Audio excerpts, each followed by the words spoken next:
سلام تعنا هذا زي خبركم من فتوات تخطاتلتي مدب سابوين تاي مسلمون كم تلمود نزع للزحرنا جم حصرتن أوانا نزلنا زينات حيزنا لكم مسنا لنا ننسانا مكتالكم نعدم فلما عندنا تحطمنا بخم كنقبل سرعة بلسقنا نزفت صمم متقعت درون سيعبو كبير نقفيتان داقت يركم زرزرو يحلونا يوم بخالي وجنا أبسودان بستفاد متقعت درون 11 سبات هوتهم كحلف كم زخالة تقليصلهم أبزو قداون توسخ زرزر حبريتا كهلون أيوم بخالي قص أب تجري زقات أما بارع حوي زقاتات بصحلنا نداولي يركبوه عزيز سكف كبير بارع حويه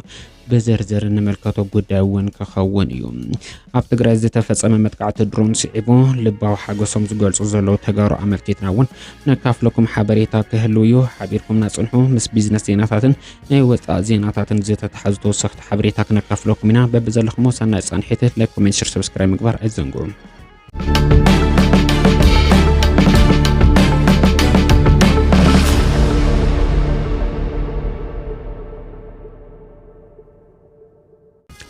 أب وردا صرعون برتات أبا كلاش أمني كبابتات جورو ماشلا شنغوغا بأنفت مبرق السيدح بورا زيت العلا عزي كبير زيت بخال بارع حوي نأنفت معرابي يقصل كمزلو تقليصون حزب ديسعة بأنفت مبرق زلو حزب عفارن اتزيت العلا بارع حوي نمتفاين كساقس زلو كوينو توساق حيل سابي يتقلبو كمزلو نمفلا تخايلو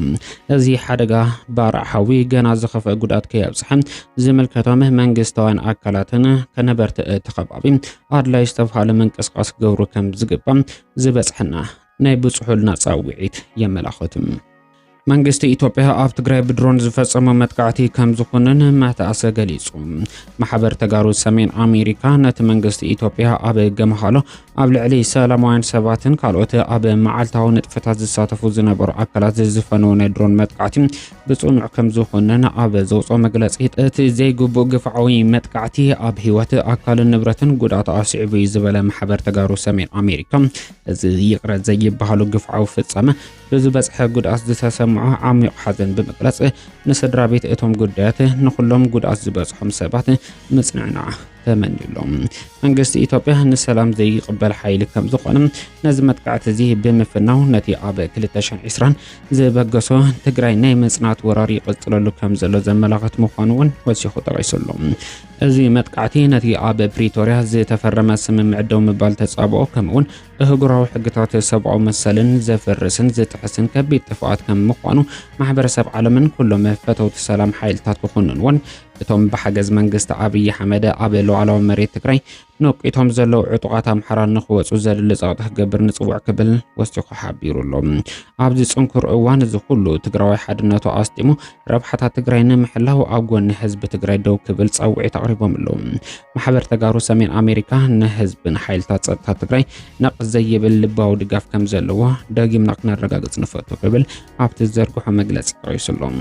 نابت مالي أبزا وقحليتي كباب 6 فرقان زتفصم متقعت درون سيعبم أبقون سرعة بلصقنا زي تسلفو بانداتات تغارو كم عبي عوت انداتقص يركبون ازي قبل علي زيغاتات تغارو زي تفصم متقعتي بركز زول وغنات مقسلتن مقداتن او حالفو مسوعات الزخافلو عزيز اسكحك حقبن كم عبي عوتن كم عبي وتخدراو كسبي بترغاغامي كገልጽዎ ይረየሉ ካብዚ በመቀጻልወን መንእሰይ ትግራይ ክብተን ድሮናት ኢትዮጵያ በጸረ ድሮን ዝምላሳ ይኾናን በመባል ክፍክሩ ይስምዑለው እቲ ኣብ ሰላም ቀጠና ዝተፈጸመ መጥቃዕቲ ትግራይ ጸረ ድሮን የብላን ኤርትራውን በተመሳሳሊ ጸረ ድሮን አልባ ያከውሉ ክገልጹን ክምክሕሉን ይረየለው ብርግጽ ኩሉ ዝፈልጦ ሓቂ ብወገን ትግራይ ጸረ ድሮን ሓለዋ ኣይ ሓለዋ ንባርነት ኣይንግዛን ዝብል ትር ዝበለቀዋም ከም ሓደ ዓቢ ስንፈት እንዳተገለጸ ይርከብ ድሮን ብዝሓዘ ሓይሊ ተንበርኪኾም ንምንባር ዝወሰኑ እዞም ንኸብዶም ዝሓደሩ ሓይልታት ትግራይ ጸረ ድሮን የብላን መንእሰይ ተበተን ኣብ ዝብል ኣዝዩ ዘስሐቀ ናይ ፕሮፓጋንዳ ወፍሪ ብሰፊሑ ወፊሮም ይረየለው ብርግጽ እቲ ትማል ዝተፈነወ ሃንደበታዊ መጥቃዕቲ ሰበልባው ነፈርቲ ትግራይ ፀረ ድሮን ኣለዋዶ የብላን ዝብል ሕቶ ዝምልስ ክኸውን ኣይግባእን ፀረ ድሮን ኣብ ተግባር ከተውዕሎ እንትኽእል ባዕልኻ ትውንኖ ክል ኣየር እንትህልወካ እዩ ትግራይ ሕዚ እውን ኣብ ትሕቲ ምሕደራ ኢትዮጵያ ምህላዋ ክል ኣየራ ብፀረ ድሮን ክትሓፅረሉ ትግደድ ኩነት የብላን ኩናት እንተተወልዑ ጥራሕ እምበር ይኹን እምበር ኣብ ሰላም ቀጠና ብሃንደበት ብዝፍነው ናይ ድሮን መጥቃዕቲ ፀረ ድሮን ኣብ ተግባር ዝውዕለሉ ዕድል ፀቢብ ምዃኑ ንጹር እንዳሃሎ እዞም ንኸብዶም ዝሓደሩ ባንዳታት ተጋሩ ነዚ ንምብላፅ ሰራዊት ትግራይ ክርዕድ መንእሰይ ክብተን ሰፊሕ ወፍርታት እንዳካየዱ ይርከቡ እዚ ድማ ኣብ ባይታ ውፅኢት ከምፅእ ይኽኣለን ኣብ ሰሜን ካርዶፋን ብዝተፈጸመ ደብዳብ ድሮን 11 ሲቪላውያን መሞቶም ተገሊጹ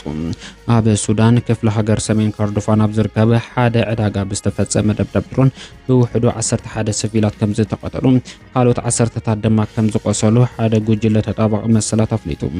ጉጅለ ተጣባቕቲ ህጹጽ እዋን ዝተባሃለ ጉጅለ ከም ዝገለጹ እቲ ደብዳብ ድሮን ኣብ ከባቢ ሓምራተ ኣልሸካ ኣብ ዝርከብ ዕዳጋ ኣቡ ዛኢማ ኣብ ዝተባሃለ ዝተፈጸመ ምዃኑ ዝተሓበረ እንትኸውን ብመሰረት እቲ ጉጅለ ዘውፅኦ ፈላማይ ዝኾነ መግለጺ ኣብቲ መጥቃዕቲ 11 ሰባት ክሞቱ ከሎ ብዙሓት ድማ ከቢድን ቀሊልን ጉድኣት ክበጽሖም ከም ዝኽኣለ ተቂሱሎም እቲ ጉጅለ ተጣባቕቲ ሕጊ ነቲ መጥቃዕቲ ብትሪ ብምኹናን እቲ ንሲቪላት መንበር ኣባይቲ ዒላማ ዝገብር ዘሎ ተደጋጋሚ መጥቃዕቲ ንኽቡር ህይወት ደቂ ሰባትን ንዓለም ለኻዊ ሰብኣዊ ሕግታት ብግልጽ ዝጠሓሰ ተግባር ምዃኑ ተቂሱሎም እቲ መጥቃዕቲ ብመን ከም ዝተፈጸመ እቲ ጉጅለ ብስሙኳ እንተዘይጠቐሰ እቲ ከባቢ ኣብ መንጎ ሰራዊት ሱዳንን እቲ ንዑ ዝቃወም ዘሎ ዕጡቕ ሓይሊ ቁልጡፍ ደገፍ RSF ጽዑቕ ዝተባሃለ ውግእ ዝካየደሉ ዘሎ ቦታ ምዃኑ ተገሊጹሎም ኣብ መላእ ዞባ ኮርዶፋን መጥቃዕቲ ድሮን እናወሰኸ ይመጽእ ከም ዘሎ ክሳሕዚ ብዓሰርተታት ዓሽሓት ዝቁጸሩ ሰባት ተቐቲሎም ኣስታት 13 ሚልዮን ሰባት ድማ ካብ መረበቶም ተመዛቢሎም ከም ዘሎ ማዕኸን ዜና እታ ሃገር ዝዘርጉ ሓበሬታ የመላኽት ኣፍሪካውያን ኮኑ ኢራናውያን ጋዜጠኛታት ናብ ኣሜሪካ ከይኣትዉ ቪዛ ተኸልኪሎም ሓያሎ ኣፍሪካውያንን ኢራናውያን ጋዜጠኛታት ኣብ ኣሜሪካ ንዝካየድ ዋንጫ ዓለም ጸብጻብ ንምቅራብ ኮነ ናይ ሚድያ ሽፋን ንምኻብ ናብ ኣሜሪካ ንምእታው ዘድሊ ቪዛ ከም ዝተኸልከሉ ዓለም ለኸ ማሕበር ፕሬስ ስፖርት ገሊጹሎም እቲ ማሕበር ናብ ዳይሬክተር ርክብ ማዕከናት ዜና ፊፋ ኮነ ናብ ሓላፊ ስርሒት ኣገልግሎት ሚድያ ኣማሓዳሪ ኣካላት ኩዕሶ እግሪ ኣብ ዝጽሓፎ ደብዳቤ ነዚ ጸብጻብ እዚ ከም ዘቕረበ ንምፍላጥ ተኻኢሉሎም ፕሬዚደንት እቲ ማሕበር ጂያኒ ሞሮሎም ንዓና ጋዜጠኛታት ንነዊሕ እዋን ዝጸንሕን ዘይቅቡልን ጸገም ኣጋጢሙና ኣሎ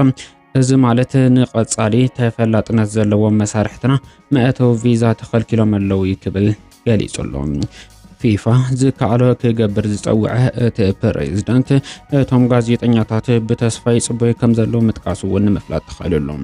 ዋንጫ ዓለም 2026 48 ጋንታታት ዝሓቐፈ ካብ ሓሙስ 11 ሰነ ብወግዒ ዝጅምር ኮይኑ ክሳብ 19 ሓምለ ክቕጽል ምዃኑ ዝፍለጥ እዩ መበል 23 ዋንጫ ዓለም ኣብ ኣሜሪካ ሜክሲኮን ካናዳን ብሓባር ኣብ ዘዳልውዎ መድረኽ ክቕጽል እዩ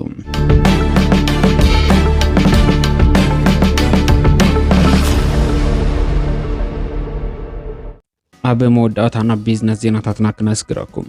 ዋጋ ነዳዲ ትማሊ ካብ ዝነበሮ ብ200 ዝቐነሰ እንትኸውን 93.09 ዶላር ኮይኑ እንዳተሸጠ ይርከብ